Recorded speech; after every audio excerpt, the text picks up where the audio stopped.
short story. 1. When we snuck into the backseat of your car, I should have been telling you that I loved you, and maybe meaning it for once.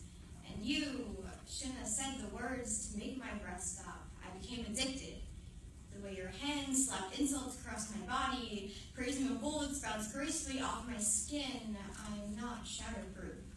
Because there are no broken bones, do not tell me there isn't internal bleeding. I loved you. Even when I began to shave until I resembled a hairless cat, but you wouldn't allow me to cut the hair on my head any shorter than my shoulders, I screamed it, until my fingers were bloody and there was no more breath in my lungs. I screamed safe words in your direction. You shouldn't need safe words for what you call love so often, though I'll admit, I tried to kiss you and missed, kiss anyone but you because the emotion would have killed me. I should have been telling you that I loved you in that subway shop where I wish I'd made it in time, tried to fail to break us, but broke my hand instead, fell upon dropping lips and high eyes, but I fell for you just the same. I didn't mean it until I hit the pavement and the rejection. I let my heartstrings be played some twisted game, see fucking. On those days I couldn't look at myself in the mirror and I felt myself falling and falling and falling. Where is your safety net? Swore I'd never lose myself, but come the morning I could never find myself waking up in the same bed next to you. Through tied tongues and twisted fingers, I damn near choked on a secret I've been hiding and stuffed it deep inside my pocket and said, see, sex is dangerous. 2. I spent the last 5 minutes trying to figure out a way to introduce myself, but now that you've gone and said my name, I forget what to do next. See, honey, drizzle from your lips, I swear that I can hear bees rattling around inside my ears and nibbling on the neurons of my brain, screaming, just say something already. I suppose that's how I found out that you're a Sagittarius, which I realize is pointless, even though I admit to still looking at your zodiac sign on my newsfeed. A week later, I woke to find the spot next to me occupied with demons clawing on my throat. We sent I love yous like it was reality. Heartfelt messages would encapsulate that moment from my body by the idea of his hands on my skin. I shaved pieces of myself and saw them washed down the drain. Pieces of past lovers, no mistakes, shattered at my feet. We use words like platonic and friends so often just to convince ourselves it's all it really was, but he can't lie to me.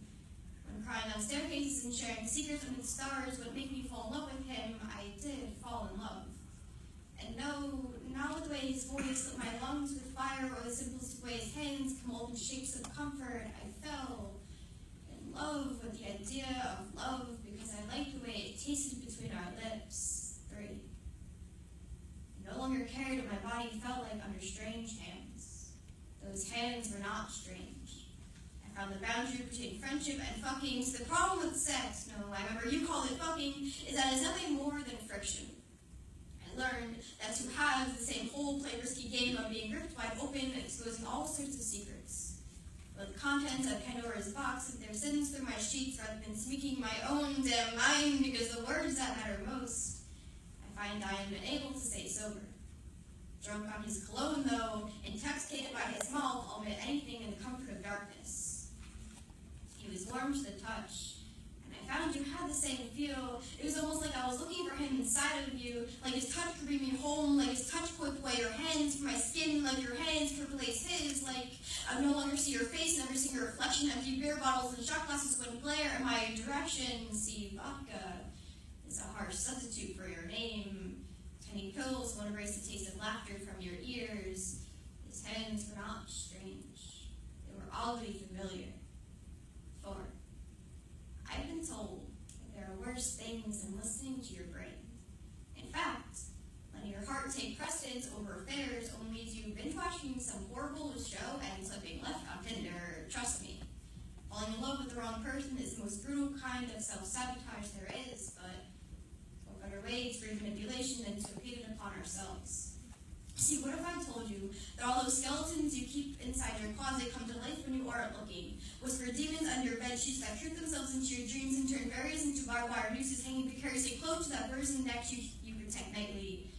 Convince yourself that monsters aren't real when you wake up in a pool of your own disdain. Persuade ourselves that this is all we really are after we scrub our skin as they leave in the morning if we're lucky. Convince ourselves that falling for the wrong wrong person is how it was meant to be, because anything more would be suicide. Play roulette with our hearts and hope one day we get it right so we won't have to feel the loss. Being second in a game we never hit the play button for. Blame the universe for being cruel and whisper not so silent I love yous when they aren't listening, because you'll be damned if they get away this time. Something to tie us to reality when we can no longer be tied down to commitment or bedposts. See, I wish it's back in that subway shop where I should have been. Not playing silly games in that room. Should have been kissing